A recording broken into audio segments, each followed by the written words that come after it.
میں شہزادہ اعجاز احمد معلم Urdu boys higher secondary school Nagri پیارے طلباء و طلبات، اللہ تعالیٰ کا لاکھ لاکھ شکر ہے کہ اس نے ہمیں دوبارہ آپ کی خدمت میں حاضر ہونے کا موقع دیا۔ جیسے کہ ہم نے پہلے کل جو ویڈیو بنائی تھی اردو ادب، جس میں خاص کر ہم نے داستان پر بات کی، اس وقت میں نے بتایا کہ دوبارہ ہم کسی اور موضوع پر بات کریں گے۔ شکر اللہ تعالیٰ کا کہ آج دوبارہ ہمیں کسی اور موضوع پر بات کرنے کا موقع ملا۔ میرے پیارے طلباء و طلبات، آج جو ہماری اردو شاعری کا جو صنف ہے وہ غزل ہے، اسی پر ہم بات کریں گے، کیونکہ اس دن میں نے بتایا کہ ادب کے اندر کیا کیا صنف ہوتی ہے۔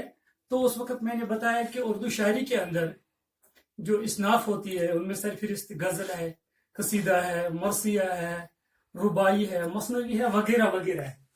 پہلے طلباء کی ہم عام طور سننے میں آیا ہے کہ بس غزل کا مطلب ہم یہ سمجھتے ہیں کہ غزل کا مطلب ہے حسن عشق کی باتیں کرنا، پیار و محبت کی باتیں کرنا۔ آج ہم اس بات پر اس موضوع پر بات کریں گے، کیا بس حسن عشق کی باتیں کرنے کو غزل سمجھتے ہیں، مانیں گے، یا کسی اور کو بھی؟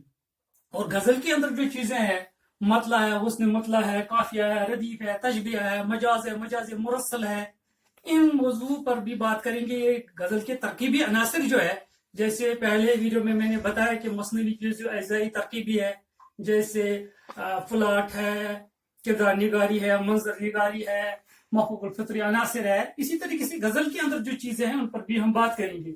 لیکن میں ایک بات بتانا ضروری سمجھتا ہوں آپ کو کہ ہاں، اس وقت بھی میں نے بتایا کہ یونان کو جو مشہور فلاسفر تھا افلاطون نے کہا کہ شاعری نقل کی نقل ہے، اس میں خالی شاعر تشبیہ استعارات سے کام لے کر یہ نقل کرتا ہے۔ لیکن آگے چل کر اسی کے شاگرد ارسطو، جس کو ہم ایرسٹوٹل کہتے ہیں، کہ اس نے ایک کتاب لکھی ہے ریپبلک، جمہوریت میں، اس نے بتایا ہے کہ نقل کرنا انسان کی جبلت میں شامل ہے، کیونکہ جب انسان نقل کرتا ہے تو یہ بچہ جب نقل کرتا ہے یہ ایک اچھا بننے کی کوشش کر رہا تھا۔ تو دنیا میں جتنی خوبصورتی ہے، اس خوبصورت کو محسوس کر کے ایک اچھی طریقے سے ہم نے سامنے لانے میں شاعر اہم رول ادا کرتا ہے۔ تو یہ بھی میں نے بتایا اس وقت کہ شاعر جب تنہائی میں ہوتا ہے تو وہ اپنے جذبات، اپنے خیالات، اپنے احساسات کھیلنے کی کوشش کرتا ہے، تو بے ساختہ اس کی زبان سے جو خوبصورت الفاظ نکلتے ہیں وہی شاعری ہوتی ہے۔ پہلے اس نے طے نہیں کیا ہوتا کہ میں کون سا الفاظ منہ سے نکالوں، جیسے کہ اقبال کے بارے میں مشہور ہے، کبھی وہ ایک شعر بھی نہیں کہتے لیکن کبھی وہ سینکڑوں کی تعداد میں کہتے ہیں۔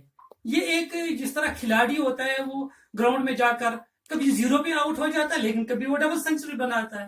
تو یہ ہے شاعری کا طریقہ۔ اور میں نے یہ بھی آپ کو بتایا اس وقت کہ شاعری جو ہے، شاعر ایک انٹلیکچوئل پرسنالٹی ہوتی ہے۔ علامہ شبلی نے ایک کتاب لکھی ہے شعر العجم، اس میں وہ بتاتے ہیں کہ سانپ کے پیٹ میں جب غذا ہوگا، پانی ہوگا، تو وہ لہرانے کی کوشش کرتا ہے۔ اصل میں اس کا لہرانا جو ہے وہ ایک جذبات ہے۔ اسی طریقے سے شیر جب خوش ہوتا ہے وہ ہاتھی جب خوش ہوتا ہے تو وہ چنگاڑنے لگتا ہے، طوطا خوش ہو جاتا ہے تو وہ چہکنے لگتا ہے، مور خوش ہو جاتی ہے تو وہ ناچنے لگتی ہے۔ انسان بھی خوشی کی حالت میں رونے لگتا ہے، خوشی کی حالت میں وہ ناچنے لگتا ہے، اور غم کی حالت میں وہ رونے لگتا ہے۔ گویا اس کے وہ جذبات ہوتی ہے۔ یہ شاعری بھی ایک جذباتوں کی بہترین عکاسی ہوتی ہے۔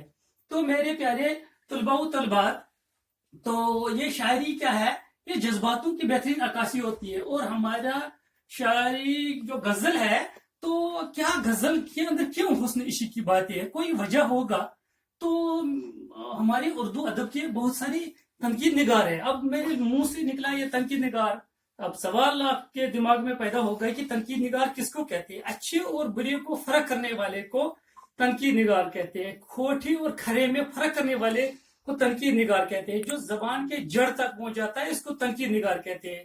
پیارے طلباء و طلبات، آپ کو پتا ہے کہ ادیب جو کچھ بھی لکھتا ہے، ناول لکھتا ہے، افسانہ لکھتا ہے، ڈرامہ لکھتا ہے، ہم تو قاری، ہم پڑھتے ہیں، لیکن ایک تیسرا فرد آ جاتا ہے جس کو ہم تنقید نگار کہتے ہیں۔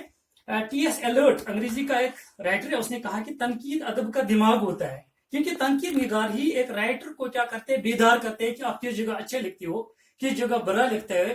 تو صحیح راستے پہ لانے کے لیے تنقید نگار اہم رول ادا کرتا ہے۔ ٹی ایس ایلرٹ نے کہا کہ تنقید ادب کا دماغ ہے۔ تو تنقید نگار کیا کرتا ہے؟ تو وہ خوشحال کرتا ہے اس ادیب کو، تو اردو کے ایک مشہور تنقید نگار شمس الرحمان فاروقی نے ایک کتاب لکھی ہے شعر شور شر انگیز. اس میں وہ ایک جگہ کہتے ہیں کہ فارسی زبان کا اثر جب اردو پر پڑا ہے تو ہماری اردو کے شاعروں نے غزل لکھنے شروع کی. حالانکہ عام طور یہ روایت بھی ہے کہ عربی قصیدہ کا ایک حصہ جو تشبیب ہے اس تشبیب میں محبوب کی تعریف یا بہار کی آمد پر جو شاعری کی جاتی ہے اس کی تشبیب سے نکلتے ہوئے غزل بن گئی. لیکن شمس الرحمان فاروقی کہتے ہیں کہ ایران، جہاں ایران عراق آپ کو پتا ہے کہ وہاں فارسی جو زبان ہے اس فارسی میں ایک لوک گیت ہے ایران میں جس کا نام تھا چاما. اس چاما میں کیا ہوتا ہے کہ ہمارے یہاں عورتیں کتنی بھی محبت مرد سے کرتا ہے وہ اظہار نہیں کرتی ہے، مگر چاما کے ذریعے اس لوک گیت کے ذریعے ایران میں کیا کرتے عورتیں مردوں کے سامنے محبت کا اظہار کرتے تھے. تو محبت کا اظہار کرتے تھے، یہی وجہ ہے شمس الرحمان فاروقی یا ہماری اردو کے بہت سارے ادیب ہے. ہمارا اردو یونیورسٹی میں بہت سمے تک اردو پڑھاتا تھا ڈاکٹر جاوید قدوس، جموں یونیورسٹی میں بھی میرا استاد محترم رہ چکے ہیں. انہوں نے ایک مضمون میں لکھا، مجھے اس مضمون کا نام یاد نہیں آتا ہے، اس مضمون کے اندر انہوں نے اس بات کا اشارہ کیا کہ چاما کی ارتقائی صورت کا نتیجہ غزل ہے. اور غزل جو ہے یہ فارسی زبان کے لفظ غزال سے نکلا ہے. غزال یعنی غزال کا مطلب ہرن کے. ہم جب جنگل میں جاتے ہیں وہاں شیر ہوتا ہے، وہاں بھالو ہوتا ہے، وہاں بندر ہے، لیکن سب سے زیادہ جو چلنا بل کھلانا ہم کو پسند کرتا اپنی طرف کشش کرتا ہے وہ ہرن. پیارے طلباء و طلبات، جب پرانے زمانے میں شکاری بھی شکار کرنے کے لیے جاتا تھا وہ ہرن کو یہ زیادہ، کیونکہ ہرن کا چلنا ہی انسان کو مجبور کر دیتا ہے کہ میں اس کو پڑھوں. تو ہماری اردو شاعری کے اندر جو سب سے زیادہ کشش لوگوں کو کرتے اردو کی طرف بلاتے وہ غزل ہے. تو ایک وجہ یہ ہے کہ اس میں یہ حسن وشی کی باتیں ہیں. دوسری وجہ یہ ہے کہ اردو کا سب سے پہلے صاحب دیوان شاعر جو ہے وہ قلی قطب شاہ ہے. حالانکہ یہ گول کڑا کا 5ویں تاجدار بھی رہ چکا ہے. حالانکہ بہت سارے لوگ کہتے ہیں کہ امیر خسرو اردو کا پہلا غزل کو شاعر ہے، لیکن امیر خسرو کیا ہے کہ کبھی ایک مصرے کے اندر وہ فارسی، دوسرے مصرے کے اندر اردو نظر آتی ہے. وہ امیزش ہے، ملا جلا ہے. ہم اس کو اردو کا پہلا صاحب دیوان شاعر نہیں کہہ سکتے، لیکن قلی قطب شاہ کو کہتے ہیں. اب قلی قطب شاہ کا مزاج رنگینہ مزاج تھا، یہ مطلب کہ عیش پرست تھا، تو عاشقیہ مزاج تھا. ظاہر سی بات ہے جب انسان کے اندر کوئی عاشقی مزاج ہو اس کے فن پر بھی وہ اثر پڑتا ہے، ایک وجہ یہ ہے کہ یہ رنگینی مزاج پسند تھا. اس نے جو شاعری کی ہے تو وہ رنگینی میں تھی، وہ اس کے اندر حسن وشی کی باتیں ہیں. تو یہ وجہ ہے کہ غزل کے اندر حسن وشی کی باتیں ہیں. مگر آج کے دور میں کہ ہم اسی پر اکتفا کریں گے کہ غزل کا مطلب ہے حسن وشی کی باتیں کرنا؟ نہیں. اگر آج کل کے زمانے میں بھی اسی پر ہم اکتفا کریں، لکیر کے فقیر بنے بیٹھے، تو پھر ہم خیالی دنیا میں رہتے. آج جیسے کہ علامہ اقبال کا یوم وفات ہے، اللہ تعالیٰ اس کو کروٹ کروٹ جنت نصیب کرے. میں کچھ نہیں کہہ سکتا، البتہ میں یہ ایک لفظ جملہ بولوں کہ اقبال اپنے ہی دور کے نہیں بلکہ اپنے دور سے آگے 500 سال کے شاعر ہیں.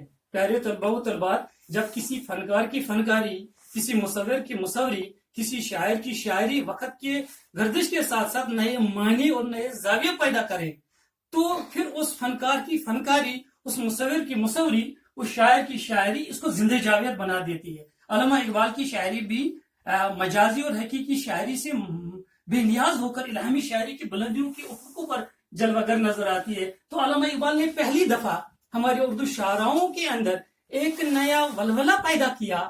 یہ بتایا کہ غزل جیسی نازک صنف کے اندر بھی ہم مذہب اور اخلاقی باتوں کو پیش کر سکتے ہیں. جیسے علامہ اقبال کی غزل کا پہلا شعر ہے، میرے نوائے شوق سے شوق حریم ذات میں، گلگلہ ہے علامہ بدھ خدا صفات میں. یہاں تو اخلاقی موضوع انہوں نے پیش کیا، یہاں تو مذہبی موضوعات انہوں نے پیش کیا. وہ ہم یہ کہہ سکتے ہیں غزل اردو شاعری کی وہ صنف ہے جس میں اخلاقی اور مذہبی موضوعات کو پیش کر سکتے ہیں. یا فیض احمد فیض کی جب ہم غزلیں دیکھیں انہوں نے سیاسی موضوع کو پیش کیا. یا پروین شاکرہ جو پاکستان کی شاعرہ ہے، مشہور شاعرہ، اس نے عورتوں کے جو مسائل ہیں، عورتوں پر جو اتیچار ہو جاتا ہے، سماجی موضوعات کو انہوں نے پیش کیا. وہ ہم یہ کہہ سکتے ہیں کہ غزل اردو شاعری کی وہ صنف ہے جس میں سماجی موضوعات کو پیش کر سکتے ہیں. تو اسی طریقے سے ناصر کاظمی یا خلیل الرحمن عظمی کی غزلوں کے اندر یہ انقلاب کی بو نظر آتی ہے. وہ ہم یہ کہہ سکتے ہیں، حالانکہ انقلاب کے لیے ہماری اردو میں نظم ہے، آزاد نظم ہے، نظم مورا ہے، لیکن ہم یہ کہہ سکتے ہیں کہ غزل اردو شاعری کی وہ صنف ہے جس میں سیاسی، اقتصادی، معاشی، اخلاقی، مذہبی غرض زندگی کے تمام موضوعات کو بڑی خوبصورت طریقے سے پیش کیا جائے اس کو غزل کہتے ہیں. جیسے کہ ہمارے ایک ادیب، مشہور ادیب، طنز مزاح لکھنے والا رشید احمد صدیقی نے ایک جگہ لکھا ہے کہ غزل جو ہے وہ اردو شاعری کی آبرو ہے. اسی طریقے سے مجنون گورکھپوری نے غزل کے بارے میں کہا کہ غزل اردو شاعری کی سب سے حسین، دلکش اور پاکیزہ صنف ہے. تو غزل، مگر پیارے طلباء و طالبات، آپ کو یہ بھی یاد رکھنا چاہیے کہ کسی خوبصورت چیز سے حظ اٹھانا، لطف اٹھانا، تو پھر یہ انسان کی فطرت میں شامل ہے. ایک انگریزی شاعر نے کہا the thing of beauty is joy for ever. Joy for ever, یہ ہمیشہ اس سے لطف اٹھاتی ہے، انسان کی فطرت میں شامل ہے. لیکن آج ہم یہ نہیں کہ آج زندگی کے ہر ایک موضوع، وقت کی تبدیلی کے ساتھ ساتھ اس غزل کے اندر بھی تبدیلی آئی. زندگی کے ہر ایک موضوعات آج ہم غزل میں پیش کر سکتے ہیں.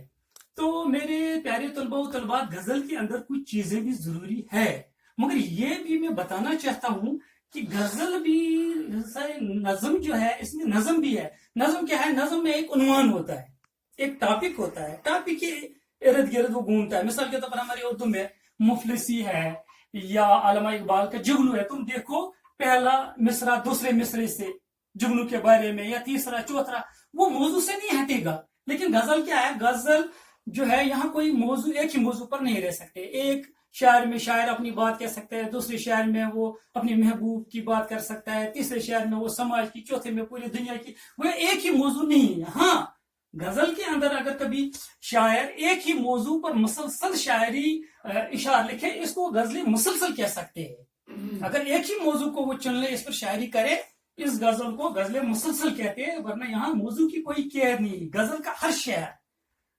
موضوع کے لحاظ سے جدا گانا ہوتا ہے. اور کیا ہے نظم میں؟ کیا ہے نظم میں؟ جتنی بھی چاہے وہ 20-25 اشعار پر مشتمل ہو، ہم 4 یا 5 لائن میں اس کو خلاصہ لے سکتے ہیں، سمری نکال سکتے ہیں. لیکن غزل میں کیا ہے؟ ہر شعر کو آپ کو الگ الگ طریقے سے اس کی تشریح کرنی پڑتی ہے. لہذا غزل اور نظم میں فرق ہے. اور یہاں آزاد ہے شاعر، غزل کے اندر وہ کون سی بات کریں، وہ موضوع کے ساتھ ڈٹ کے رہنا ضروری نہیں ہے. اور پیارے طلباء و طالبات، جیسے کہ میں نے پہلے ویڈیو میں آپ کو بتایا کہ داستان کے اندر جو اعزائی ترکیبی ہے، پلاٹ، کردار نگاری، موافق الفطری عناصر، اسی طریقے سے غزل کے اندر بھی کچھ اعزائی ترکیبی عناصر ہے. جیسے مطلع ہے، حسن مطلع ہے، قافیہ ہے، ردیف ہے، تشبیہ ہے، تلمیہ ہے، مجاز ہے، مجازی صلاح وغیرہ وغیرہ. تو آج وقت کی تنگ دامنی کی وجہ سے تمام موضوع پر، ان پر عناصر پر ہم بات نہیں کر سکتے ہیں، لیکن پھر بھی کچھ پتہ ہونی چاہیے میرے طالب علموں کو. مثال کے طور پر مطلع جو ہے لفظ طلوع سے نکلا ہے. طلوع مینز مثال کے طور پر جب سورج طلوع ہوتا ہے نا، تو دن کی شروعات ہوتی ہے. تو اسی طریقے سے غزل کا پہلا شعر جو ہوتا ہے، اس کو مطلع کہتے ہیں، وہ مطلع کہلاتا ہے. اسی طریقے سے غزل کا دوسرا شعر، اگر اس میں بھی قافیہ ہو، شاعر اس کو طول دینا چاہتا ہے، تو اس کو حسن مطلع کہہ سکتے ہیں. اسی طریقے سے پیارے و طلباء و طالبات، قافیہ جو ہوتا ہے نا، قافیہ، ایک چیز میں بتانا چاہتا ہوں آپ کو کہ ردیف شاعری کے لیے ضروری ہے. ردیف جو ہے شاعری میں ہے، لیکن ضروری تو نہیں ہے. مگر قافیہ جو ہے یہ نظم اور غزل کے اندر ضروری ہے. تکنیک کے لحاظ سے، تکنیکی طور پر اگر ہم دیکھیں گے شاعری میں، یہ قافیہ جو ہے یہ غزل میں ضروری ہے. پیارے طلباء و طالبات، اب کیسے میں سمجھاؤں کہ قافیہ کیا ہے؟ مثال کے طور پر میں نے یہاں شعر ایک لکھا ہے، غم رہا جب تک کہ دم میں دم رہا، غالب دل کے جانے نہایتی کم رہا. میں یعنی ضروری نہیں کہ شاعر کیا کہتا ہے، اس کی تشریح کیا ہے، مگر آپ کو پتا ہے کہ 2 مصروں پر مشتمل ایک شعر ہوتا ہے. 2 مصروں پر مشتمل ایک شعر ہوتا ہے. پہلے مصرے میں اس نے دم رہا جب تک کہ دم میں دم رہا، یعنی دم لفظ پہلے مصرے میں. دوسرے مصرے میں ہم جائیں گے، دل کے جانے نہایتی کم رہا. یہ دم اور کم دونوں مصروں کو ملاتا ہے. تو آپ کو پتا ہے قافیہ جو ہے، قافیہ کا مطلب ہے پیچھے آنا. قافیہ جو ہے، قافیہ کا مطلب ہے پیچھے آنا. مگر پیچھے تو آتا ہے، پیچھے گھوڑے کے پیچھے سوار ہونا. مگر یہ کیا ہے؟ ردیف سے پہلے آتا ہے قافیہ ایک ہی آواز کے مختلف الفاظ جو غزل نظم وغیرہ کے ہر شعر کے آخر میں آئے ردیف سے پہلے. یعنی قافیہ تو پیچھے آتی ہے مگر ردیف سے پہلے. تو مگر یہ مختلف ایک ہی آواز ہوتی ہے مگر الفاظ تو مختلف ہوتے ہیں. دیکھو الفاظ مختلف ہے, کام الگ ہے یہاں لیکن دم الگ ہے مگر آواز ایک ہی نکلتی ہے, میم کی وجہ سے ایک ہی آواز نکلتی ہے. اس کو یہاں قافیہ کہیں گے. یہ قافیہ ہے یعنی دم اس شعر میں دم اور کام یہ قافیہ ہے, اسی کو قافیہ کہتے ہیں.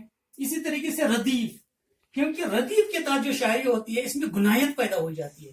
کہتے ہیں نا موسیقی کے اندر ایک الگ رس ہوتا ہے, وہ رس خود بخود اس کے اندر آ جاتا ہے ردیف کی وجہ سے. اب تو میں کیا بتاؤں کہ سمجھانے کے لیے ردیف ضروری ہے.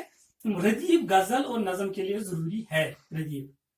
دیکھو قلی قطب شاہ کا پورا پتہ ہے نہیں کہ یہ قلی قطب شاہ ہے کسی اور شاعر کا, تو میں کچھ اشعار یاد آتے ہیں. اس نے کہا کہ نہ میں کسی کا حبیب ہوں. میں ردیف سمجھانے کے لیے کچھ اشارہ آپ کے سامنے پیش کروں. نہ میں کسی کا حبیب ہوں. اب دوسرے مصرے میں کہتا ہے نہ میں کسی کا رقیب ہوں, نہ میں کسی کی آنکھ کا نور ہوں, نہ میں کسی کے دل کا قرار ہوں. پھر وہ اور کہتے ہیں جو الجھ گیا وہ دیار ہوں, جو بکھر گیا وہ نصیب ہوں.